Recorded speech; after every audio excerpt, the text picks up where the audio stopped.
జీవితాన్ని దయచేయండి, సమృద్ధి జీవితాన్ని దయచేయండి, పూర్ణ ఆరోగ్య పూర్ణ కొనుగోలు దయచేయండి. ముఖ్యంగా ఆయన బిడ్డ రక్షణ మీకు దయచేయండి, రక్షణ దయచేయండి, రక్షణ దయచేయండి, రక్షణ దయచేయండి. మనం దీవించడం వేసినాం ప్రార్థిస్తున్నాం తండ్రి. అమ్మాయి అమ్మాయి okay okay God bless you. దేవా కుమార్ రవి నా కూడా కన్ను మీ కరుణ పిల్లలు ఎత్తుపట్టిన బిడ్డలే చికశక్తి వేసిన గర్తించి మాట్లాడక బంధించమని ప్రార్థిస్తున్నాం. కరోనా పీఠంలోకి మీ కుమారుని మీరు తీసుకొచ్చారు. నూతనంగా 2026 అనేక నూతన ఆత్మను పంపిస్తున్నారు. మీరు పంపించాల్సి తీసుకొచ్చిన దేవ దైవజనులు అనేక మంది పంపిస్తున్నారు. మేరీ మైకల్ వారి యొక్క కుటుంబాన్ని బట్టి ఇంతవరకు మాత్రమే నేను వచ్చిన మరి అన్నం బట్టి నాకు కూడా నేను వారి చెల్లిని మనోహర్ బట్టి నాకు వచ్చిన కుమారుడు బట్టి నీకు వందాలు స్తోత్రం చెల్లించుకుంటున్నాం. ప్రత్యేకంగా రవిని వెళ్ళాడు వారి ఇంటిలో ఉన్న దుష్ట శక్తులు దురాత్మల ప్రేతాత్మల సమయం గమనించి మాట్లాడగా బాధించడం ప్రార్థిస్తాం. Name of Jesus, we cannot be the part of the house ourselves, we didn't do the family life in Jesus of Nazareth. దేవనా ప్రభా మీ నామం భూమి దిగంతాలకు బయలువెళ్ళదు. మేము ఇక్కడ ఉన్నాం కానీ శక్తివంతమైన మీ నామం గాయపడిన మీ హస్తం, కరుణా హస్తం, దైగల హస్తం, గాయపడ హస్తం, నీ దక్షిణ హస్తం, నీ పరిశుద్ధ బాహువు ఆ కుటుంబం పైన రవి పైన ఉంచుతున్నాం. నేను సృష్టిస్తున్నాం. మరి అన్న చేసిన ప్రార్థన ఎంతమంది సేవకులు ఆ బిడ్డ కోసం చేశారో ప్రతి ప్రార్థన నీ కరుణా పీఠంలో కవిలలో ఉంటున్నట్టు నేను సృష్టిస్తున్నాను. దేవా మీ రక్త ప్రోక్షణని తీసుకొస్తున్నాం. అరికాలలో అన్నితో నేను రక్తాన్ని ప్రోక్షించాను. శరీరంలో కాడు చేతులు నాగడం మతి స్థిమితం మాత్రమే రాత్రి వేళ భయం అలజడి కలగడం వేసిన నాకు అందించమని ప్రార్థిస్తున్నాను. కడుపులో ఉన్న గావ వేసిన నాయకత్వం ప్రార్థిస్తున్నాను. చేతిపై శక్తులు ఎవరికి ఎంత మాత్రం హాని చేయగలవని అది నీలో లేని వారికి శాపాలు ఎవరికి హాని చేయవు. నీలో ఎవరికి లేకుండా వాళ్ళు ఏదులు లేని గాయంలో తగలకపోయినా నా మీరే దేవా నాకున్న వేదులు లేని శాపంలో ఎవరికి రావడం తెలుసు స్తోత్రం. ఎంతవరకు మమ్మల్ని ఎవ్వరు శపించలేదు. ఆశీర్వదించగల గుంపులో ఉండే వరకు శాపాలు రావాలన్న ఇంగిత జ్ఞానం ప్రతి విశ్వాసం నేర్చుకోవడానికి మీకు దయచేయండి. దేవో ఎవరో శపించినారు, ఎవరో చేతిపడి చేసినారు, ఏవి పాములు తేలే మాత్రమే మాకు హాని చేయకుండా మాకు చంపు తెచ్చినారు. అవి వేసేసుకోండి దేవా. మీకే అపవాదికి లేదు దయపక్షంగా వేయించాలి. దానికి తల మీరు చిన్నపడ్డారు నేను కాదు ప్రభా స్తోత్రం. దానికి ఆయుధాలు ఏమీ లేవు. విశ్వాసి జ్ఞానంతో ఉంటే ఆశీర్వాదాలు పొందుకుంటారు. మేము అబ్రహాము సంతతిగా నీతిని అనుసరించిన ప్రభావ మేము నడిచినప్పుడు ఆ నీతి మాకు మంచిని జరిగింప చేస్తారు. ఆ నీతి మాకు ఆశీర్వాదం తీసుకుని వస్తుంది. మీరే నీతిగా ఉన్నందుకు మేము చూస్తున్నాం. మీ సమాధానం ఆమె దయచేయండి. క్రీస్తు చేస్తున్న మహిమలో వాక్యము ద్వారానే క్రీస్తు ద్వారానే సమస్త ఆనందం గురించి దేవి సమాధానం దయచేయండి. ముఖ్యంగా ఆనందం బయట రిటర్న్స్ గా వాడుకుని అక్కడ ఎవరైతే అన్నట్టు యాంటీగా నా ప్రభావం అక్కలే అక్కడ భోజనాలు అనేటటువంటి ఎలా వేసి దేవాన్ని అక్కడ చేస్తున్నారో వారికి అర్థించమని ప్రార్థిస్తున్నాం. లేని చోట మీరు వాక్యం ప్రచారం చేయమన్నా ఇక్కడ ఈ పాస్టర్ అక్కడ చేసే కీర్తిని దయపరచాలని ప్రార్థిస్తున్నాం. కొంతమంది సేవకులు ఆటంకకరంగా ఉన్నా సేవానికి అర్థించమని ప్రార్థిస్తున్నాం. నా ప్రభావ అలాంటి సేవకులు సపోర్ట్ చేసే వాళ్ళందరూ కూడా లోకస్తులే. వాళ్ళ లోక సంబంధులు మరి ఆత్మ సంబంధులు కాదు. ఆత్మ సంబంధులు అయితే ఆత్మ సంబంధులు ఖచ్చితంగా సపోర్ట్గా ఉండాలి. దైవానికి నేను స్థుతిస్తూ అందరికి సపోర్ట్గా ఉండడానికి బంగారు పెట్టిన ఎంతమంది అప్పుడు ఉన్నారో వాళ్ళందరికీ రివైవల్ కలిగేసి మళ్ళా రావడానికి నాకు రాజేశ్వరానికి కనుకోండి. దేవాన్ని శ్రీమామ వారి యొక్క కుటుంబాన్ని అంతనే దేవాన్ని అక్కడ నీ కరుణాపీఠం రాష్ట్రాన్ని నిర్మిస్తుంది అంతనే దేవాన్ని అతని ప్రేమ అంటే నా ప్రభావం అంతనే నీ కరుణాపీఠంలో మేరే అంటే వారి యొక్క పిల్లలు ఏమేమి మన పిల్లలందరూ కూడా ఎంతమంది అప్పుడు ఉన్నారు వాళ్ళందరూ మళ్ళా రివైవల్ కావాలని మీకు దయచేయండి. దేవ స్టాండ్లీ మా ప్రభావాల కుటుంబం అంతనే అలాగనే నా ప్రభావం అంతనే ఇంకా ఎంతమంది ఉన్నారు అంతనే వారందరినీ కనికరించండి. దాని మాట వారి మంగళం కుమారులు కూడా మీ కరుణాపీఠంలో ఎత్తిపడుతున్నాం. శాంతల పిల్లలు అందరినీ దేవ నా ప్రభావ అలాగనే నా ప్రభావం అంతనే ముఖ్యంగా ఎక్కువగా అక్కడ పరిచయం చేసుకోండి. నా ప్రభావం వెళ్ళియాల్చారు వారి కుటుంబం అంతా కూడా అందరూ సహకరించడానికి దయచేయమని మమ్మల్ని మా ఆత్మను మీ చేతులకే సమర్పిస్తూ వాళ్ళ పొలం విషయంలో కృప ఇస్తున్నాం. నేను స్థుతిస్తూ దాన్ని ఇస్తున్న ప్రార్థిస్తున్నాం తండ్రి. ఆమేన్ ఆమేన్ ఆమేన్. అందరికీ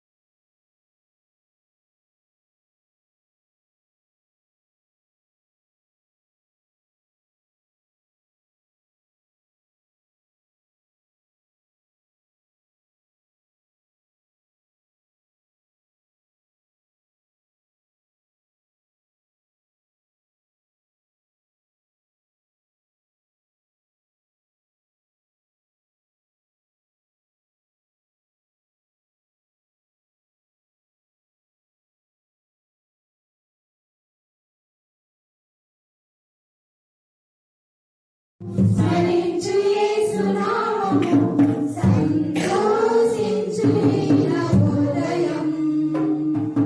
సన్నిధిలో ఉన్నాము మనము, చల్లని దేవుని నీడలో. గతించిపోయే కాలం, స్మరించు యేసు నామము, సంతోషించు ఈ నవోదయం. లోకమే నటనాలయం, జీవితమే రంగుల వలయం. లోకమే నటనాలయం, జీవితమే రంగుల వలయం. పరలోకమే మనకు శాసనము, పరలోకదేవుని నిత్య జీవం. ప్రేమామయుడే ఆ పరమాత్ముడే, పదిలపరచని రక్షణ భాగ్యం. ఇన్నేళ్ళు ఇలలో ఉన్నాము మనము, చల్లని దేవుని నీడలో.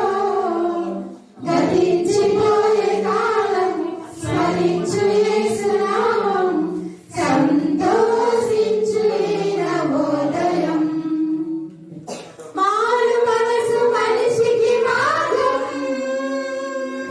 పశ్చాత్తాపం మనసుకు మోక్షం. మారు మనసు మనిషికి మార్గం, పశ్చాత్తాపం మనసుకు మోక్షం. నీ పూర్ణ హృదయముతో మోకరిల్లుమా, నీ పూర్ణ ఆత్మతో ప్రార్థించుమా. పరిపూర్ణుడే, పరిశుద్ధాత్ముడే, కరుణించునే నిన్ను కలకాలం. ఇన్నేళ్ళలో ఉన్నాము మనము, చల్లని దేవుని నీడలో. గతించిపోయే కాలం, స్మరించు యేసు నామం, సంతోషించు ఈ నవోదయం. ఇన్నేళ్ళలో ఉన్నాము మనము, చల్లని దేవుని నీడలో. గతించిపోయే కాలం, స్మరించు యేసు నామం, సంతోషించు ఈ నవోదయం. సంతోషించు ఈ నవోదయం, సంతోషించు ఈ నవోదయం, సంతోషించు ఈ నవోదయం, సంతోషించు ఈ నవోదయం.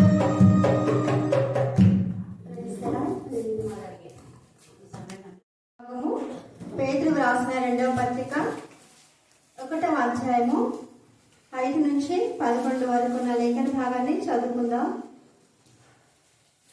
ఆ హేతువు చేతనే మీ మట్టుకు మీరు పూర్ణ జాగ్రత్త గలవారై, మీ విశ్వాసం నందు సద్గుణమును, సద్గుణం నందు జ్ఞానమును, జ్ఞానం నందు ఆశా నిగ్రహమును, ఆశా నిగ్రహం నందు సహనమును, సహనం నందు భక్తిని, భక్తి యందు సహోదర ప్రేమను, సహోదర ప్రేమ యందు దయను అమర్చుకోండి. ఇవి మీకు కలిగి విస్తరించినలా అవి మన ప్రభు అయిన యేసుక్రీస్తును గూర్చిన అనుభవ జ్ఞాన విషయంలో మిమ్మల్ని సోమరులైనను నిష్ఫలులైనను కాకుండా చేయును. ఇవి ఎవరికి లేకపోవునో వాడు తన పూర్వ పాపములకు శుద్ధి కలిగిన సంగతి మర్చిపోయి దృఢివాడును దూరదృష్టి లేనివాడు నగును. అందువలన సహోదరులారా, మీ పిలుపును ఏర్పాటును నిత్యం చేసుకొనుటకు మరీ జాగ్రత్త పడుడి. మీరిటి క్రియలు చేయవారైతే ఎప్పుడునూ తొట్టిల్లరు. అలాగున మన ప్రభువును రక్షకుడునైన యేసు క్రీస్తు యొక్క నిత్య రాజ్యంలో ప్రవేశము మీకు సమృద్ధిగా అనుగ్రహింపబడును. దేవుడి యొక్క పరిశుద్ధ లేఖనములను మన వినికిలా దీవించి ఆశీర్వదించిన కాక. ఆమేన్, ఆమేన్, ఆమేన్. జీవితంలో దేవుడు దయచేసినారు. ఈ వారంలోనే అనేక మంది అనుకోని విధానంలో ప్రభునందు నిద్రించారు. కానీ దేవుని ఉచితమైన కృపను చొప్పున దేవుడు మనకిచ్చిన జీవాన్ని బట్టి, రక్షణ బట్టి, దేవుడు మనకిచ్చిన విద్యను బట్టి, ఉద్యోగాన్ని బట్టి, దేవుడు మనకిచ్చిన సమృద్ధిని బట్టి, పిల్లల్ని బట్టి, మీకు ఇచ్చిన ప్రతి అన్నదమ్ముడు, అక్క చెల్లెళ్ళు అందరిని బట్టి దేవుని స్తుతించాలి. ఎవరు మౌనంగా ఉండవద్దు. దేవుని స్తుతిస్తూ దేవుని గణపరుస్తాం. Thank you Jesus. ప్రేమ గల ప్రభా, మీకు చాలా చాలా వందనాలు చెల్లిస్తున్నాం తండ్రి. ఒక క్రైస్తవ కుటుంబంలో నీ యొక్క భయభక్తి గల వాళ్ళ కుటుంబంలో దేవా నాకు ఇచ్చిన జన్మను బట్టి నేను స్తుతిస్తున్నాం. అనేక మంది మిషనరీస్ దగ్గర నా ప్రభా ఆధ్యాత్మికంగా ఎదిగే కృపను ధన్యతను మీరు మాకు ఇచ్చినందుకు మేము స్తుతిస్తున్నాం. పూర్వపు స్థితిని మేము మరొక దేవా పూర్వం ముందు మేము ఏమై ఉన్నామో అది ఎల్లప్పుడూ జ్ఞాపకం చేసుకోవడానికి మీ కృపాసనాన్ని దయచేసుగాక. దేవా మమ్మల్ని ఆత్మీయంగా పెంచండి. తల్లిదండ్రులు బట్టి ఆత్మీయంగా నడిపించే అనేక మంది దైవజనులు బట్టి ఆత్మీయ హెచ్చరికలు, ఆత్మీయ కత్తింపులు, ఆత్మీయ క్షేమాభివృద్ధిని మాకు కలిగేసిన వారందరిని బట్టి మీకు వందనాలు స్తోత్రం తెలుస్తున్నాం. అవును ప్రభా నా తల్లి, నీ బిడ్డలు ఎప్పుడు తొక్కినారు ప్రభా. ఎన్ని ఆటంకాలు వచ్చినా నా ప్రభా నా తల్లి దాదాపు 35 సంవత్సరాలకు పైగా దేవా యొక్క గుడి ప్రాంతంలో మీరు ఇచ్చిన వాగ్దానాన్ని మీరు నెరవేర్చుకొని కంటిన్యూగా బైబిల్ స్టడీ జరగడానికి కృప దయచేస్తున్నారు. అలాగే ప్రతి శుక్రవారం దినమైన నా ప్రభా 2 మార్లు నేను గణపరిచే ధన్యత మీరు ఇచ్చినందుకు నీకు వందనాలు చెల్లిస్తున్నాం. అనేక మందికి మా ప్రభా అవకాశం రావాలని మా ప్రభా 2026లో మరి 7 నుంచి 9 దాకా నా తల్లి మీ సన్నిధిలో మేము ఉంటుండగా ఈ రోజు ఇచ్చిన ప్రతి బిడ్డను బట్టి మేము సృష్టిస్తున్నాం. చిన్న బిడ్డకు మీరు ఇచ్చిన ఆసక్తి 6:30కే వాళ్ళు రావడానికి వాళ్ళు ఇచ్చిన తపన దృష్టిని బట్టి మేము సృష్టిస్తున్నాం. అలాగనే మీరు ముందుగానే నా ప్రభా బయలుపరిచిన విధానంలో ఎవరు ఎంత ఎక్కువగా వాక్యం నేర్చుకొని దేవా క్రమంగా నీ చదివికి వస్తారో వాళ్ళు ఖచ్చితంగా క్లాస్ లో ఇస్తానన్నారు. అలాగే నా ప్రభా స్వరూపకు నా తల్లి మీ క్లాస్ లో ఇచ్చినందుకు నేను స్థుతిస్తున్నాం, మైండ్ వస్తున్నాం, బలం వస్తున్నాం. మిగతా బిడ్డల యొక్క మార్క్స్ కూడా నా ప్రభా మీ కరుణా బిడ్డలు ఎత్తుపట్టినాం. మీరు ఇంత మాత్రమే కాదు ప్రభా నానాటికి గల ఈ యొక్క ఘనమైన శ్రేష్టమైన స్తోత్రం చెల్లించుకుంటున్నాం తండ్రి. ప్రభావం ఆహ్వానించి ఆరాధించబడుతున్న దేవానికి స్తుతులకి స్తోత్రం చెల్లించుకుంటున్నాం. ఋతు దేవుడైన దేవానికి స్తుతులకి స్తోత్రం చెల్లించుకుంటున్నాం తండ్రి. అయా యొక్క రాత్రి కాల సమయంలో తండ్రి ప్రభా మరి యొక్క సంవత్సరంలో శుక్రవారం తండ్రి ప్రభా మమ్మల్ని అందరిలో తండ్రి ప్రభా మరి యొక్క రక్షణలో వచ్చిన తండ్రి మరి సజీవులకు వచ్చినటువంటి విధానం బట్టి మీకు స్తోత్రం చెల్లించుకుంటున్నాం. అయ్యా నా తండ్రి ప్రభా మరి యొక్క రాత్రి కాలస్యంలో ఉంది నా తండ్రి మరి నీ యొక్క నిత్య జీవముకు నా తండ్రి ప్రభా మరి వారసత్వం ఉన్నందుకు మేము నీకు స్తుతులు నీకు స్తోత్రం చెల్లించుకుంటున్నాం. నైనా ప్రభా మరి ఉన్నాం కన్నా తండ్రి మరి వాటి క్రియలు నా తండ్రి ప్రభా మాలో ఉండులాగా నా తండ్రి నీ యొక్క కృప దయచి మనం వేడుకొచ్చున్నాం. వాటి కొరకు నీ తండ్రి ప్రభా ప్రయాసపడటం కృప దయచి మనం వేడుకొచ్చున్నాం. నైనా ప్రభా ఈ యొక్క లేఖన నా తండ్రి మరి నేను కాడికన్నా తండ్రి ప్రభా మరి నా నోటి ద్వారా నా తండ్రి ప్రభా నీ యొక్క పరిశుద్ధాత్మ శక్తి నా తండ్రి ప్రభా మరి నీవే బయలుపరిచి మనం వేడుకొచ్చున్నాం తండ్రి. మన నోటి నుంచి నా తండ్రి ప్రభా మరి పలికించి మనం వేడుకొచ్చున్నాం. అయ్యా ప్రభా అలాగే తండ్రి ప్రభా మరి చెప్పబడిన వాక్యం నా తండ్రి వ్యక్తంగా పోకుండా నా తండ్రి ప్రభా విని నా తండ్రి ప్రభా వాటి వరకు ప్రయాసపడులాగా నా తండ్రి ప్రభా వినే వారి చెవులను కూడా తండ్రి మనం వేడుకొచ్చున్నాం.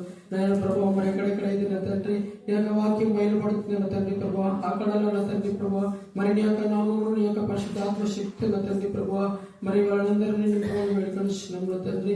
అయా మరి యొక్క లోకం వైపు కాదు కాదు నా తండ్రి ప్రభా మరి నీ వైపు చూసిన తండ్రి మరి నీ కొరకు ప్రయాసపడుతున్నాం. అయా ప్రభా మరి యొక్క రాత్రి కాల సమయం నా తండ్రి ప్రభా ముందున్న సమయం అంతా నా తండ్రి నీకే అప్పగించుకుంటూ ఈ యొక్క వాక్యం చెప్పుటలో నా తండ్రి ప్రభా నీ యొక్క శక్తిని నీ యొక్క బలాన్ని మాకు దయచేయమని ప్రభు యేసుక్రీస్తు పరిశుద్ధాత్మ శక్తితో నా తండ్రి ప్రభా నీ యొక్క కుమారుడి పేరిట అడిగి వేడుకొని పొంది ఉన్నాం మా పరలోకపు తండ్రి. ఆమేన్ ఆమేన్ ఆమేన్. లేఖన భాగాలు చదువుకున్నాం కదా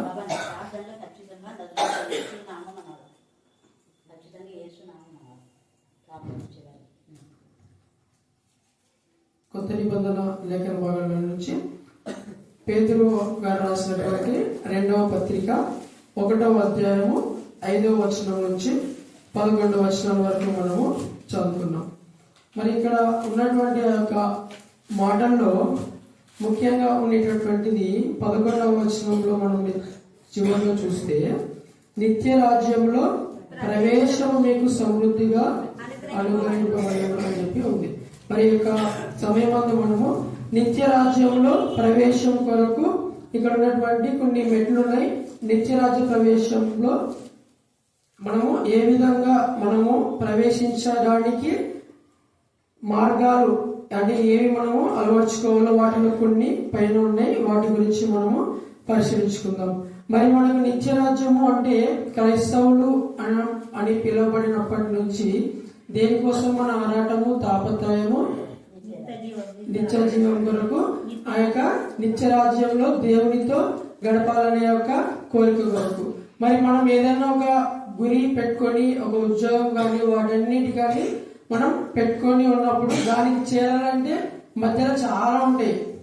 ఏదైనా కానీ ఒక పని చేయాలంటే ఒక గురి మనం పెట్టుకున్నామంటే వాటికి ఒక్కొక్కటి అంటే స్టెప్ బై స్టెప్ ఒక్కొక్క మెట్టు ఎక్కుకుంటూ పై మెట్టుకి ఎక్కితే అప్పుడు విజయం మనకు వస్తుంది. మరి ఈ రకంగా ఇక్కడ ఉన్నటువంటి యొక్క లేఖన భాగాల్లో మరి ఒక 8 మెట్లు అనేటివి అక్కడ ఉన్నాయన్నమాట. ఆ 8 మెట్లను మనము ఎక్కుతూ ఆ యొక్క విజయానికి ఏ విధంగా చేరుకుంటామో వాటిని పరిశీలించుకుందాం. మరి 5వ వచనం నుంచి మనం చూస్తే పైన ఆ హేతు చేతనే మీ మట్టుకు మీరు అని చెప్పి ఇక్కడ చెప్తున్నాడు. అంటే పైన మనము 4వ వచనంలో మరి ఆ చివరి మాట చూస్తే ఈ వాగ్దానములు మూలముగా మీరు తప్పించుకొని దైవ స్వభావమునందు పాలువారైనట్టు వాటిని అనుగ్రహించనున్నాడు. మనకు నిత్య జీవం గురించి వాగ్దానాలు చాలా ఉన్నాయి. అంటే దేవుని యందు భయభక్తులు కలిగిన వారికి నిత్య జీవము అనుగ్రహింపబడునని మరి తీతు పత్రిక 1వ అధ్యాయము 2వ వచనంలో కూడా, అంటే ఒకరి మాట చదవండి 1-2 తీతు.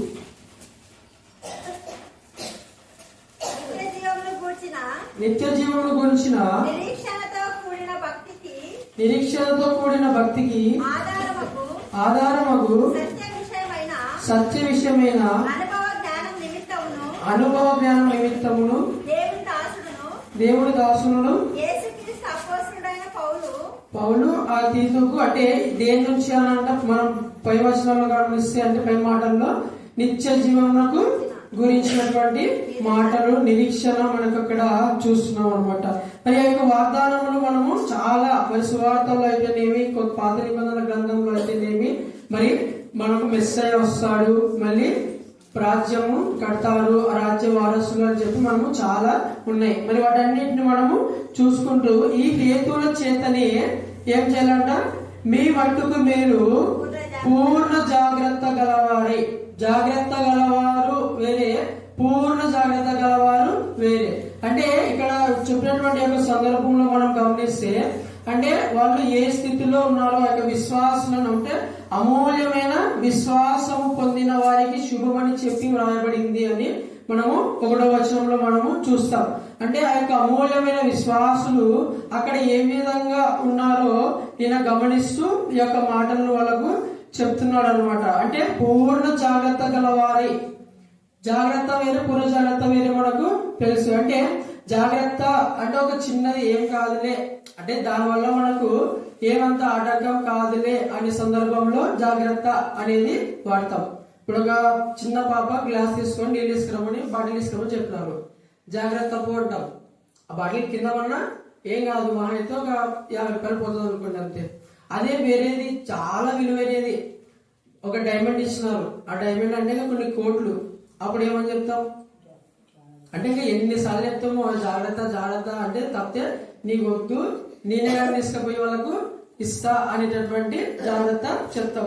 ఆ రకంగా ఇక్కడ భక్తులు అంటున్నారు పూర్ణ జాగ్రత్త గల వారే ఏమంటున్నారు, మొదట మనం మీ విశ్వాసమునందు సద్గుణము అని అంటున్నాడు. అంటే విశ్వాసము మనకు ఇక్కడ తెలియబడుతుంది అనమాట. అంటే మన యొక్క విశ్వాసము ఏ విధంగా ఉండాలి అనేటటువంటిది ఇక్కడ భక్తుడు చెప్తున్నాడు అనమాట. అంటే మన యొక్క క్రైస్తవ జీవితంలో అనేక రకాలైనటువంటి తోటిపాట్లు అవన్నీ మనకు ఎదురవుతూనే ఉంటూ ఉంటాయి. అంటే మంచి ఉంటుంది, చెడు ఉంటుంది కదా లోకంలో.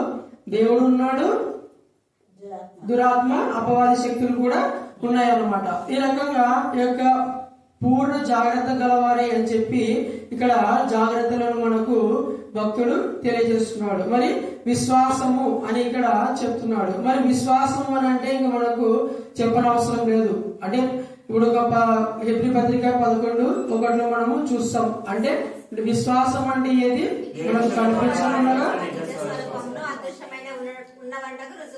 ఉన్నది కాబట్టి అంటే వాటిని నమ్మాలి మనము. ఏది కనబడకుందో వాటన్నిటిని నమ్మి మనం ఉంటేనే అది మనకు అనుగ్రహించండి. ఆ విశ్వాసం మనము కలిగి ఉన్న వారమై అవుతాము. ఆ విశ్వాసమే లేకపోతే కానీ మనము అసలు ఇక్కడ అంటే ఆ విశ్వాసము క్రైస్తవం అనేటటువంటి అంటే మొత్తానికి ఆ విశ్వాసం ఒక్కటే పునాది. ఆ విశ్వాసం లేదే దేవుణ్ణి కూడా చూడలేము, అవన్నీ కూడా మనము ఎరగలేము. అంతే. ఇంకా అంటే ఆ యొక్క విశ్వాసంలో మన దేవుడు ఉన్నాడు అని తెలపడానికి ఏది విశ్వాసమే ఉండాలి. ఆ విశ్వాసం లేకపోతే నమ్మటము అసాధ్యం. అంటే చాలా మంది ఇప్పుడు అంటే దేవుడు లేడు అనే స్థితిలో ఉంటారనమాట. అంటే వాళ్ళు ఏమంటారు, విశ్వాసం ఉంచారు అంతే. అంటే వాళ్ళ విశ్వాసము దేవుడు లేడు అనే దాని మీద ఉంటుంది. ఇంకొకరి విశ్వాసము ఇంకొక రకంగా, అంటే దేవుడు ఆత్మస్వరూపైనాడు అని చెప్పి ఒకరు, ఇంకొక అంటే ఒక రూపంలో దేవుడు ఉన్నాడు, ప్రతి రూపంలో దేవుడు ఉన్నాడు అని అనుసరించే మార్గాలు కొన్ని.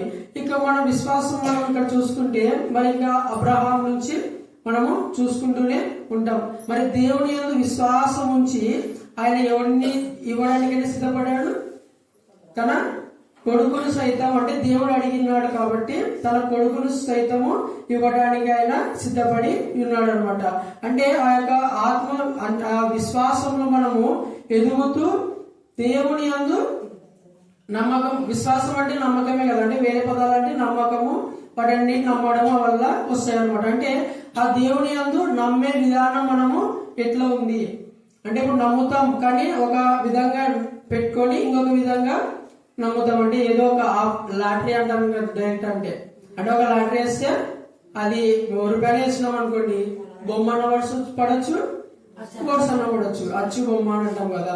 అది ఏదో ఒక దానికి ఉంటది. దేవుడి నిర్ణయం అంటే అది నిలువ కూడా పడుతుంది ఒకసారి. అంటే మనం అడుగుతప్పుడు చూస్తాం కదా, రెండే మామూలుగా ఉండేది దానికి ప్రయాసనాలు, కానీ 3ది కూడా కొన్ని సందర్భాల్లో పడుతుంది అనమాట. ఆ రకంగా అంటే ఈ యొక్క విశ్వాసం అనేది పూర్ణంగా మనము దేవుని యందు ఉంచాలి. అంతే తప్ప అంటే అటు ఇటు కాని వారిలాగా, అందుకే అంటాడు కదా ప్రకటనల గ్రంథంలో, నువ్వు వెచ్చగానైనా ఉండు, చల్లగానైనా ఉండు అంతే. అంటే నమ్మి నమ్మకుండా ఏదో వస్తున్నాం పోతున్నాం, ఏదో పరలోకం ఉందంట, దేవుడు ఉన్నాడంట, వస్తాయంట, పోతున్నామంట, పండగంట, అంటే చాలా మంది అట్లా అంటారు అనమాట. ఇంకా పోయి అంటే కొంతమంది విశ్వాసం ద్వారా క్రియలు చేసిన వాళ్ళు ఉంటారు, కానీ కొంతమంది ఇలానే అంటారు అనమాట. అంటే ఇక లేదు ఏదో అన్నట్ల.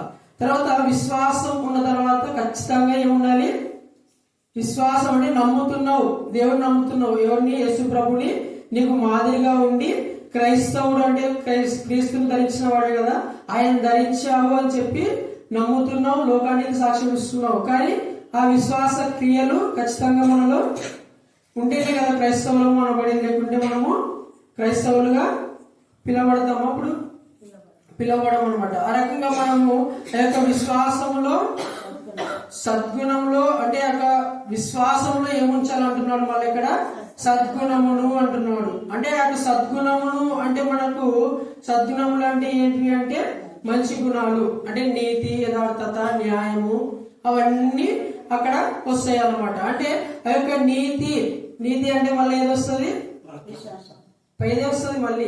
అంటే అంతే కదా, అబ్రహాం దేవుడు నమ్మును, అది అతనికి నీతిగా ఎంచబడెను. అంటే ఆ యొక్క విశ్వాసము ఉంచినాడు, ఆ విశ్వాసం ద్వారా నీతి అనేది ఆయనకు వచ్చింది అంటున్నాడు. అంటే నీతి అంటే కూడా దేవుని యందు భయభక్తులు కలిగి ఉండడమే అని మనము చూస్తాం. అంటే ఆ యొక్క నీతిని మనము జాగ్రత్తగా కాపాడుకునే వారిగా ఉండాలి. అది ఏదైనా కానీ అంతే. ఇప్పుడు యోబు అంటాడు, అంటే నీతిని ఏం చేస్తున్నాడంటే ఆయన వస్త్రముగా ధరించినాడు, యథార్థతను పైచముగా ధరించినాడు అని చెప్పి అక్కడ చేస్తాడు అనమాట. అంటే ఆ మాటలు అక్కడ మనము చూడొచ్చు. అంటే ఆ యొక్క నీతి, న్యాయము, యథార్థత అనేటివి మనము పైరూపముగా మనము కనపరచాలి. ఇప్పుడు ఒకటి చెప్పి ఇంకొక మాట, అంటే యథార్థత లేకుండా బయట ఒక మాట, లోపల ఒక మాట, అలాంటివన్నీ కూడా మన క్రైస్తవ జీవితాల్లో ఉండకూడదు. నేను అక్కే చెప్పింది కదంటే అబద్ధం చెప్పే ముందు గర్తిస్తుంది కదా ఖచ్చితంగా పరిశుద్ధాత్మ. ఆ రకంగా అంటే మనం నీతివంతులము అని చెప్తే ఒక సరిపోదు అనమాట. అంటే వాటిని ఖచ్చితంగా నిరూపించి ఈ యొక్క సమాజంలో చేయాలి. అది క్రైస్తవుడైనా వేరే వ్యక్తి అయినా ఖచ్చితంగా మనం ఏం చేయాలి, యథార్థంగా నీతిగా ఆ యొక్క సద్గుణములు కలిగినటువంటి వారిగానే మనము ఉండాలన్నమాట. అంటే ఆ యొక్క నీతి అంటే ఇప్పుడు మనము ఒక 10 కోట్లు ఇచ్చినాడు దొంగతనంగా తీసుకుందామా అంటే అప్పుడు బయటపడుతుంది కదా మన ఒక నీతి అవన్నీ అనేది. అంటే ఆ యొక్క నీతి తప్పినవాడు నీతి తప్పనివాడు అని చెప్పి మనకు తెలుస్తాయి కదా.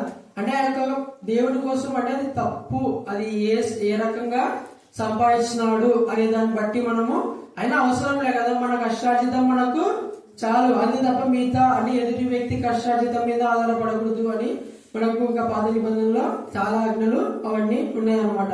ఆ రకంగా మనము ఏ సందర్భాల్లో అయినా పాపం చేయడంలో ఇప్పుడు యోసేపు అంతే కదా, అంటే ఎంత అవకాశం ఉన్నా ఎవరు చూస్తున్నారని చెప్పి సృష్టికర్త అంటే ఆయన కన్నులు ప్రతి చోట చూస్తుంటూ ప్రతి మానవుని పైన ఆయన దృష్టి ఉంచి చూస్తుంటూ ఉన్నాడు. కాబట్టి నా నీతిని నేను కాపాడుకోవాలా అన్నట్లుగా ఆయన అక్కడ ఉన్నాడు అనమాట. అంటే మనము పాపానికి దారి తీసేటటువంటి సందర్భంలో కావచ్చు, లేదంటే దేవునికి వ్యతిరేకంగా చేసేటటువంటి యొక్క సందర్భాల్లో కూడా కావచ్చు. అంటే కొంతమంది పరీక్ష లాగా పెడతారు కదా, అంటే ఎట్లా ఇప్పుడు క్రైస్తవులే ఏమంటారు, ఇప్పుడు కొంతమంది ఏమంటారంటే మీరు ఇది చేయమని ఉంది కదా బైబిల్లో, చేస్తాడా చేయడా అన్నట్లు కొంతమంది చూస్తారనమాట. ఆ రకంగా అంటే అప్పుడు కూడా ఇప్పుడు కాదు అప్పుడు కాదు, అంటే ఖచ్చితంగా నీతిగా న్యాయంగా యథార్థంగా మన యొక్క బ్రతుకులు అంటే మన క్రైస్తవ బ్రతుకులు ఉండాలన్నమాట. అంటే యొక్క మాటల్లో అయితేనేమి చేతల్లో అయితేనేమి ప్రతి ఒక్కటి ఇంకా ఆయన అన్నాడు కదా వస్త్రం అనే అంటే వస్త్రముగా నేను యథార్థతను ధరించుకున్నాను అంటాడు. ఇంకా వస్త్రం అంటే తేడా కనబడుతుందా లేదంటే లోపల ఉంటుంది అన్న మళ్ళా చెవులు ఉంటుంది కష్టంలో అక్కడ బయటకు ఉంటుంది అంటే పై వస్త్రం అన్నాడు అంటే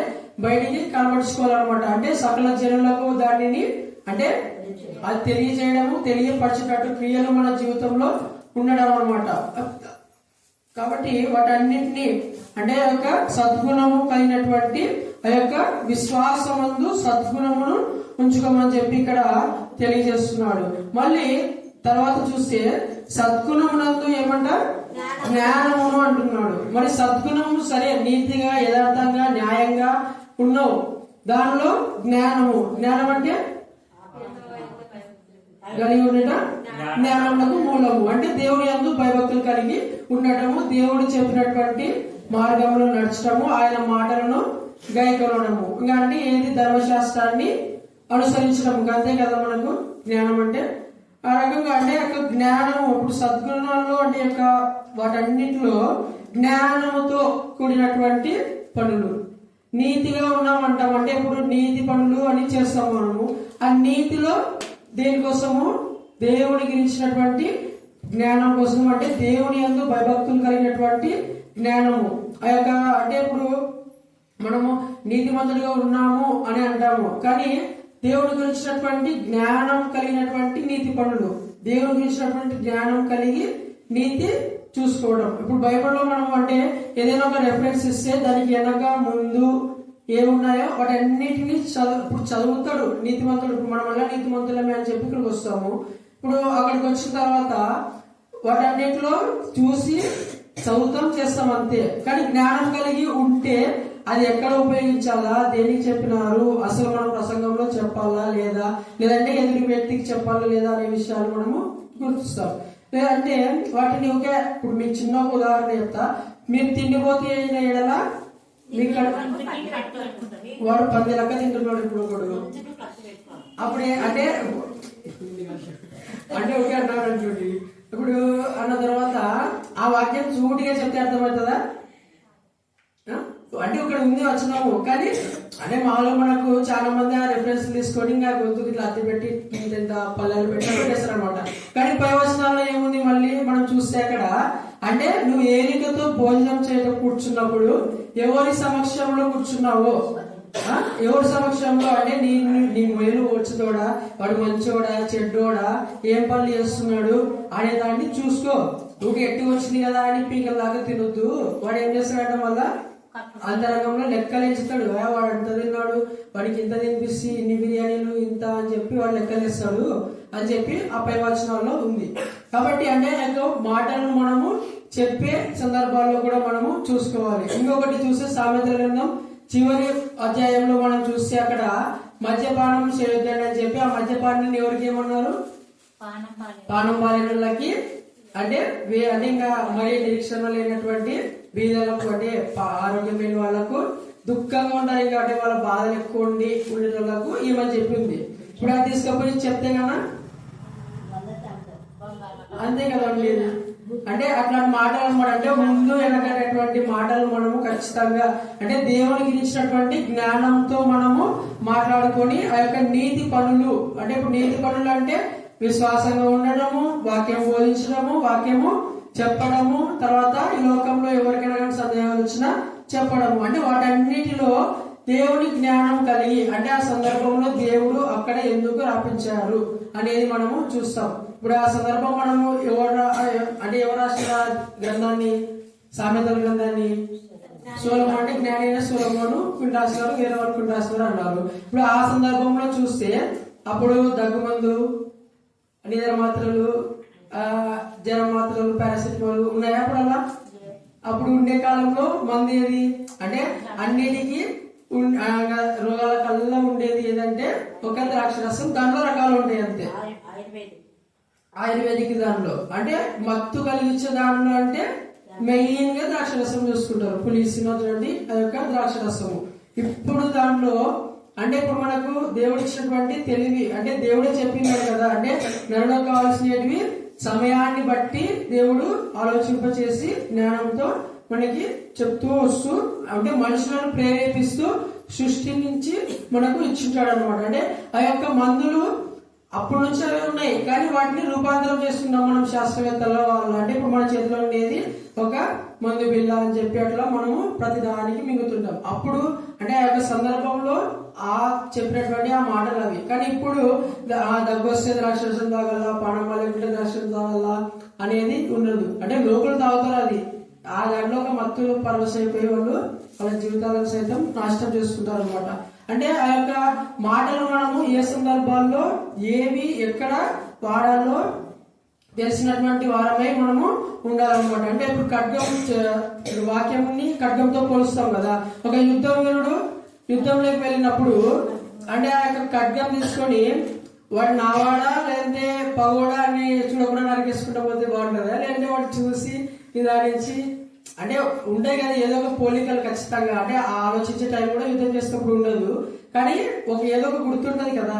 ఊకే అందరు నాకు అనిపించుతున్న వల్ల కత్తుంది కదా అని చెప్పి చంపేసుకుంటూ పోతే అడగా అంటే వాళ్ళ వాళ్ళని సైతం కోల్పోతారు, వాళ్ళైనా తిరిగి చంపేయచ్చు అనమాట. అంటే ఈ యొక్క వాక్యం అనే ఖడ్గాన్ని కూడా మనము అంటే ఆ యొక్క మాటలను ఖచ్చితంగా మనము అంటే మనం పాటించేటప్పుడు కానీ చెప్పేటప్పుడు కానీ ఖచ్చితంగా చూసుకుంటూ పోవాలన్నమాట. అంటే పదునైనటువంటి వాక్యం కాదు, అంటే ఖడ్గం వంటి వాక్యం ఇది అనమాట. అంటే ఆ రకంగా ఉంటుంది. అంటే ఇప్పుడు చెప్తున్నా అంటే నేను చూసుకొని తెలుసుకొని అది సత్యమే అని చెప్తే తప్ప అది చెప్పం కదా. ఇప్పుడు అది చెప్తే కానీ ఎవరికి తప్పైంది? మళ్ళీ చెప్పే వాళ్ళకు తప్పు. ఏదైతే పేరు చెప్పాడు అనమాట. అంటే ఆ యొక్క మాటలు ఏవైతే ఉన్నాయో అవన్నీ పరిశుద్ధాత్మ శక్తితోనే వస్తాయి. అంటే వచనాలు కానివ్వండి, అవన్నీ కానివ్వండి. ఒక 2వ అధ్యాయంలో మనం చూస్తే అబద్ధ ప్రవక్తలు, అబద్ధ బోధకులుగా అని చెప్పి మాటలు మనం అక్కడ చూస్తాం అనమాట. కాబట్టి ఈ యొక్క దేవుని జ్ఞానంతో మనము కూడి ఆ యొక్క మాటలు మనము గమనించి ఈ యొక్క లోకంలో అనుసరించే వారిగా మనము ఉండాలని యొక్క సమయం మీకు తెలియజేస్తున్నాం అనమాట. అందుకే మోషే అంటాడు కదా, అంటే జ్ఞాన హృదయం మాకు కలుగ చేయబోనని అంటాడు అనమాట. అంటే ఆ యొక్క జ్ఞాన హృదయంతో ఉంటే మనం ఆటోమేటిక్ గా దేవుని అడుగు జాడల్లో నడుచుకుంటూ పోతూ ఉంటాం అనమాట. అంటే జీవితంగా మన ఆత్మీయ స్థితికి కావాల్సినటువంటి జ్ఞానము. తర్వాత సొలొమోను కూడా అంటే ఆ యొక్క రాజ్యాన్ని ఏలేటటువంటి జ్ఞానము మీద ఏమి అడగలే ఆయన, ఎందుకంటే ఆయనకు అన్ని ఆల్రెడీ ఇచ్చిన్నాడు కదా. ఆ రాజైన తర్వాతనే అన్ని ఉన్నాయి, కానీ దేవుడు ఆయన యొక్క అడిగిన విధానాన్ని మెచ్చి మిగతావన్నీ కూడా ఆయనకు అనుగ్రహిస్తాడు అనమాట. కాబట్టి మన యొక్క చేసే సద్గుణాల్లో కూడా మనము జ్ఞానము కలిగి మనము నడుచుకునే వారముగా ఉండాలని మీకు తెలియజేస్తున్నాం. మళ్ళీ తర్వాత చూస్తే జ్ఞానం ముందు ఏమంట? ఆశ నిగ్రహము. జ్ఞానంలో అన్ని చెప్పుకుంటూ పోతాం, కానీ ఖచ్చితంగా మళ్ళీ ఏది ఉండాలి? ఆశ నిగ్రహము అనేది మనకు ఉండాలి. ఇప్పుడు ఆశ నిగ్రహము అంటే అదొక ప్రతి విషయాల్లో ఉండాలి. శరీరాశలు కానివ్వండి, ఇంకా తెలుసు కదా మనకి, అంటే శరీరాశ, నేత్రాశ, జీవపడము, అవన్నీ ఆశ ఆశ ఆశ. అంటే మన శరీరానికి కావాల్సిన ఆశ, నేత్రానికి అంటే నేత్రాశ కోసం కొంతమంది నేత్రానందం ఉంటుంది ఇంకా మన లోకంలో. అంటే ఇది చూడాలా, ఆ సినిమా చూడాలా, అవి చూడాలా అని చెప్పి. జీవపుడమము ఇంకా అవన్నీ మనకు తెలుసు అనమాట. అంటే ఆ యొక్క వాటిలో కూడా అంటే ఆ సద్గుణ జ్ఞానంలో కూడా ఆశ నిగ్రహము కలిగి ఉండమన్నాడు అనమాట. అంటే ఇప్పుడు ఆశ ఖచ్చితంగా ప్రతి ఒక్క మానవునికి ఉంటుంది. ఇప్పుడు ఆదాము మొదలుకొని ఏదో ఒకటి చేయాలి, ఏదో ఒకటి చూడాలి అని చెప్పి ఒక ఆశ ఖచ్చితంగా ఉంటుంది. మన ఆశ ఎటువైపు ఉండాలి? దేవుడి వైపు చూసుకొని, అంటే దేవుని యొక్క మాటలను మనము ధ్యానించి దేవుని యొక్క అడుగు జాడల్లో నడిచేటటువంటి ఆ యొక్క ఆశతోనే మనము ఉండాలన్నమాట. అంటే ఆశ నిగ్రహమును మనము కంట్రోల్ చేసుకోవాలి. ఏది చేసుకోవాలి? జ్ఞానంతో కంట్రోల్ చేసుకోవాలి. ఎవరి గురించిన జ్ఞానంతో కంట్రోల్ చేసుకోవాలి? దేవుని గురించినటువంటి జ్ఞానంతో మనము వాటిని కంట్రోల్ చేసుకోవాలన్నమాట. కాబట్టి మరి ముందు వాటిలో మనం చూస్తే ఇంకొకటి ఆశ నిగ్రహం తర్వాత ఏంటి? సహనము. ఆశ నిగ్రహము ఉంటుంది, దాంట్లో కూడా మళ్ళీ సహనం కలిగి ఉండాలంట. అంటే సహనము ఒక ఖచ్చితంగా మనము సహనాన్ని ఇంకో పేరుతో ఓర్పు. ఓర్పు సకల విధమైనటువంటి అంటే దుష్కార్యం చేయకుండా ఆపుతుంది. అంటే ఓర్పు ఖచ్చితంగా మనము కలిగిన వారమై మనము ఉండాలన్నమాట. అంటే ఆ ఓర్పు అంటే ఇంకా ద్రోహ క్రియలు అంటే ఒక రకంగా సాధారణ ఉచ్చులో పడిపోకుండా దేవుడి నుండి దూరం చేయకుండా మనలను కాపాడుతుంది అనమాట. కాబట్టి ఆ యొక్క దేవుడు చెప్పినటువంటి అంటే దేవుడి మాటలతో కూడినటువంటి ఓర్పు నిరీక్షణ గలవారమై ఉండాలన్నమాట. మరి మనం తర్వాత చూస్తే ఏమంట? సహనమునందు భక్తిని అంట. అంటే ఆ వాటందు మళ్ళీ సహనం తీసుకున్నాం భక్తి. ఇప్పుడు సహనం అంటే ఈ మధ్య కాలంలో చాలా మంది అంటే యూట్యూబ్ లో చూస్తుంటే అన్యజనులు దేవుని వాక్యాన్ని దూషిస్తే వాక్యంలో అంటే ఇప్పుడు పాస్టర్లకు చెప్పినటువంటి మాటలు ఉన్నాయి కదా మనకు తీతు తిమోతి పత్రికల్లో. ఎలా చెప్పమన్నాడు? సహనంతో నిదానించి అంటే అంటే ఎక్కువ గట్టి అరుస్తుండగా నిదానంగా ఉండి చెప్పమని చెప్పి అక్కడ మనము చూస్తాం అనమాట. అంటే ఇప్పుడు నిదానంగా ఉంచి చెప్తేనే వాడు వినేది కష్టం. అట్లాంటి కొంతమంది అంటే యూట్యూబ్ లో అట్లా చూస్తుంటాం మనము గట్టిగా అంటే వాడు కొట్లాడుతాడు కూడా, బయట అన్ని కొట్లాడతారు కదా మనం మాట్లాడేటప్పుడు. ఆ రకంగా ఇట్లా అంటే అది ఏం లాభం? అంటే ఇప్పుడు సాతాను పన్నాగాలే కదా అవన్నీ వచ్చేది. అంటే ఇప్పుడు ఆ మాట వినేటప్పుడు కూడా మనము అది చెప్పేటప్పుడు కూడా ఖచ్చితంగా ఆ యొక్క దేవుని అంటే మనం ఏ విధంగా వాళ్ళకు చెప్తున్నాము అనేటటువంటిది మనము ఖచ్చితంగా చూసుకోవాలన్నమాట. అంటే భక్తితో చెప్తున్నామా లేదంటే వేరే రకంగా అన్ని తెలుసు మళ్ళీ వాళ్ళకి. ఇప్పుడు క్రైస్తవుడు అంటే ఖచ్చితంగా చదువు రావడంలో కూడా ఎంతో కొంత చెప్తారు కొన్ని వాక్యాలు, అంటే కంఠస్థ వాక్యాలు ఏదో కానీ. మరి పాస్టర్లు అయినటువంటి చాలా మంది వాళ్ళే అంటే దురుసుగా అంటే విశ్వాసికనిగా విశ్వాసం అంటే ఏమో లేదు ఇంతేనే చెప్పాడు కదా బోధకులు అని అంటారు. అన్నిలు ఏం చేస్తారు? ఇంకా అదే పని ఇంకా ఈ పాస్టర్లల్లా ఇంతే, వీళ్ళ బతకల్లా ఇంతే అన్నట్లుగా. అంటే ఇంకా దేవుడే అన్నాడు కదా అన్నిల మధ్య ఈ నామం ఎవరు దూషించబడేది మన వల్లని, అంటే బోధకుల వల్లనే అని చెప్పి కూడా దేవుడు సెలవిచ్చినాడు అనమాట. కాబట్టి వాళ్ళు పాస్టర్లు అనేతోళ్ళు కాదు, కానీ ఎవరైనా విశ్వాసులైనా కూడా అంటే సహనంలో భక్తితో మనము ఉండగలిగేటువంటి వారుగా మనము ఉండాలని మీకు తెలియజేస్తున్నా. తర్వాత భక్తి ఒక్కటి ఉంటే సరిపోదు, తర్వాత ఏముంది? భక్తి యందు సహోదర ప్రేమ. మరి ఇంకా ప్రేమ గురించినటువంటి విషయాలు మనము చెప్పనక్కర్లేదు. మరి దేవుడు లోకం ఎంతో ప్రేమించాడు అని చెప్పి నేను కొన్ని యొక్క విషయాలన్నీ తెలియజేస్తున్నాను. అంటే ఆ యొక్క ప్రేమ అనే విషయాన్ని కూడా మనము మరి చక్కగా ఈ యొక్క లోకానికి ఎవరు గురించిన ప్రేమ? దేవుని గురించి. అంటే ఆయన ఎంత ప్రేమించి మన వరకు త్యాగం చేస్తున్నారో ఆ యొక్క మాటలన్నిటిని మనము గ్రహించి ఆ యొక్క సహోదర ప్రేమ అంటే ఎన్నాళ్ళ మటుకు చనిపోయేంత వరకు ఆయన మాటలను మనము ఖచ్చితంగా అంటే ఏమన్నా గద్దిస్తూ బుద్ధి చెప్తూ నిదానించి, అంటే తిట్టేది వేరే, ప్రేమ చూపేది వేరే. ఇప్పుడు అక్కలు ఎవరన్నా ఉన్నా వాడికి ప్రేమ చూపుతాం, అన్ని చేస్తాం, మళ్ళీ ఏం చేస్తాం?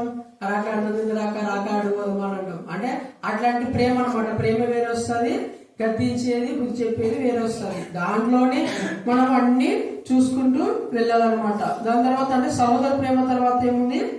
దయను. అంటే ఆ యొక్క ప్రేమ చూపించిన తర్వాత వాళ్ళ యందు దయను కూడా మనము చూపించేవారిగా, ఆ దయకు కూడా కింద మూలవచనం చూస్తే ప్రేమను అని చెప్పి ఉంది అనమాట. అంటే వాళ్ళ ఆ సహోదర ప్రేమలో మళ్ళీ మనము దయతో వాళ్ళను, ఇప్పుడు కొంతమంది వాక్యానికి విరుద్ధంగా అంటే ఆ వాక్యం ఇట్లా అది ఇది అని చెప్పి వాదిస్తూనే ఉంటారు. సరే లేబ్బా కొంచెం అర్థం చేసుకో అని చెప్పి నీకోసం ప్రార్థన చేస్తా అని చెప్పి, అంటే మామూలు పిల్లలు అయితే కానీ ఇప్పుడు మేము ఉన్నాం ఏమన్నా వస్తుంది మకిలి కానీ దేవజీ గారు అంటున్నాం అనుకో, అంటే వాడికి నచ్చినటువంటి ఆ యొక్క మాటల్లో ఒక చిన్నది ఇప్పుడు మేడం చెప్పి తప్పే ఉంటుంది, అట్లా బయటికి పోతప్పుడు పడుకుంటూ ఉంటాం అనమాట. అప్పుడు అర్థం కాకుంటుంది కదా, మాట్లాడుకుంటూ పోతుంటే కొంచెం చూసుకొని ఇట్లా ఉంది కదా ఇట్లా ఉంది కదా అని కొంచెం అంటే కరెక్టే ఉంటది. కానీ కొన్నింటి నూతన విషయాలు, కొన్నింటికి తెలకపోవడం అట్లాంటి విషయాల్లో కొంచెము అటు ఇటు అవుతుంటది అనమాట. అంటే ఆ విషయాల్లో మనము ఖచ్చితంగా ఒక అంటే అర్థం చేసుకునేటువంటి ఆ యొక్క గుణం మనకు ఉండాలన్నమాట. అంటే దయ కలిగినటువంటి స్వభావము. దేవుడు దయాళుడు కనుక మనం కూడా, ఆయన పరిశుద్ధుడు కాబట్టి మనం పరిశుద్ధంగా ఉన్నామన్నాడు. ఆయన ప్రేమ స్వరూపి కాబట్టి మనం కూడా ప్రేమించే వారిగా ఉండాలి. ఆయన దయాళుడు కాబట్టి మనం కూడా దయ చూపించేటటువంటి వారిగా మనము ఉండాలన్నమాట. మరి తర్వాత చూస్తే వీటన్నిటిని ఏమంట అమర్చుకోండి అని చెప్పి కింద అంటున్నాడు. మళ్ళీ ఇవి మీకు కలిగి విస్తరించిన అవి మన ప్రభు అయిన యేసు కూర్చున్నటువంటి అనుభవ జ్ఞాన విషయంలో మిమ్మల్ని సోమరులైనను నిష్ఫలులైనను కాకుండా చేయను. అంటే అవి ఏం చేయాలంట? ఒక పెట్టుకోవద్దంలే. ఇప్పుడు అంటే మనము యేసుక్రీస్తు ప్రభువు చెప్పినటువంటి సందర్భంలో ఉంది ఒక ఉపమానంలో, అంటే కానుకలు తలాంతలు ఇచ్చిపోతే అవన్నీ ఏం చేసి పెట్టుకొని ఉంటే ఉండదా, అంటే ఆ నలుగురు గురించి మనం అక్కడ చూస్తాం కదా. అంటే ఆ యొక్క మాటల్లో డబ్బులు పెట్టుకున్న తర్వాత వాటిని రెట్టింపు చేసుకుంటే లాభమా, అట్లే పెట్టుకుంటే లాభమా? రెట్టింపు చేసుకుంటే లాభం కదా. అంటే ఇక్కడ అంటున్నాడు, అందుకే వాటన్నిటిని ఏం చేయాలంట?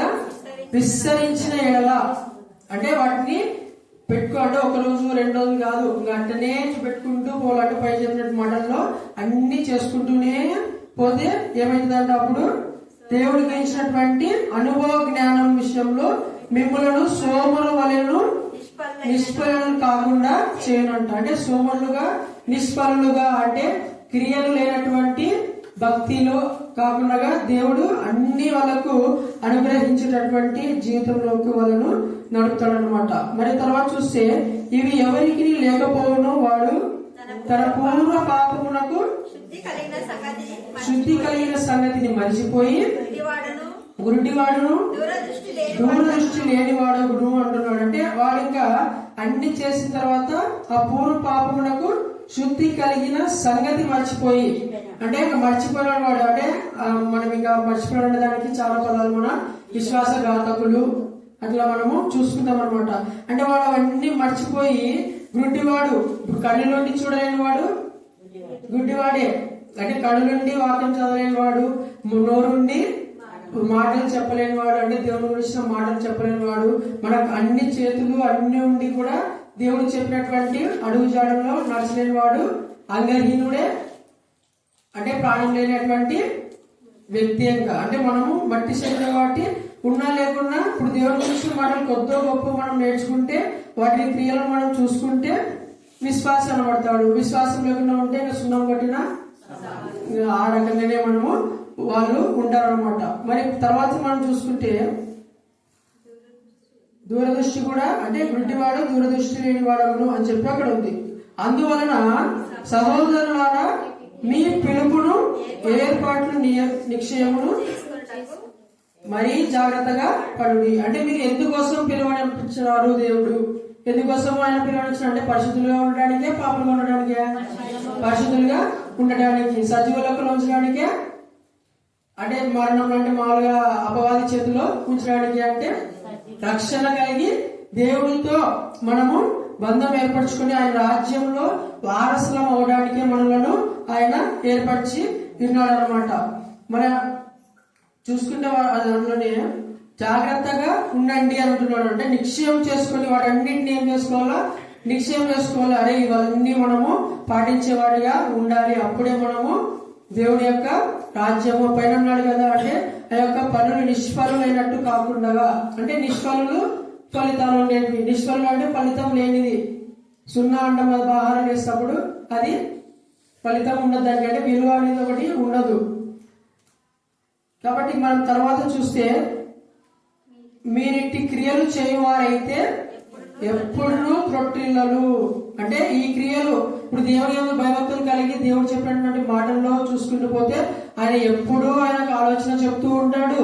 మరి పండుకున్నా, నిద్రపోయినా, నడిచేటప్పుడు అన్ని మనము సామెతల్లో, కీర్తనల్లో చాలా వాక్యాలు మనం అన్ని తెలుసుకుంటాం అనమాట. ఆ రకంగా అంటే ఎప్పుడు వాడు త్రొట్టిల్లాడంట. అలాగున మన ప్రభువును రక్షకుడైన యేసు క్రీస్తు యొక్క నిత్య రాజ్యంలో ప్రవేశము మీకు సమృద్ధిగా అనుగ్రహించబడును అంటున్నాడు. అంటే ఇవన్నీ చేసి త్రొట్టిల్లకుండా, అటు ఇటు తిరగకుండా నీకు ఏదైతే మార్గం చూపించినాడో, ఏదైతే దేవుడు త్రోవ చెప్పినాడో, ఏ మార్గం అయితే నీకు తెలియబడిందో అదే మార్గంలో ఇటు అటు తిరగక, కుడికైనాను ఎడమకైనాను ముందుకైనాను వెనకకైనా తిరగక నీకు చెప్పినటువంటి అదే మార్గంలో పోతే ఎవరిని గురించినటువంటి రక్షకుడైన యేసు క్రీస్తు యొక్క నిత్య రాజ్యంలో ప్రవేశం మీకు సమృద్ధిగా అనుగ్రహింపబడును అంటున్నాడు. అంటే ఈ యొక్క మాటలన్నింటినీ మనము యొక్క చెప్పబడినటువంటి ఆ యొక్క వాక్యంలో ఏనే కాదు చాలా విషయాలు మనము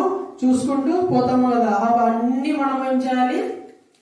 అనుసరిస్తూ ఆ యొక్క దేవుడి రాజ్యం కొరకు మనము ప్రయాసపడే, అందులో స్థిరపడే వాడిగా మనము ఉండాలన్నమాట. మరి 12వ వచనంలో అంటున్నాడు, కాబట్టి మీరు ఈ సంగతులను తెలుసుకొని మీరు అంగీకరించిన సత్యమందు స్థిరపరచబడి ఉన్నా అంటున్నాడు అనమాట. అంటే అంగీకరించారు. ఎవరు అంగీకరించినారు?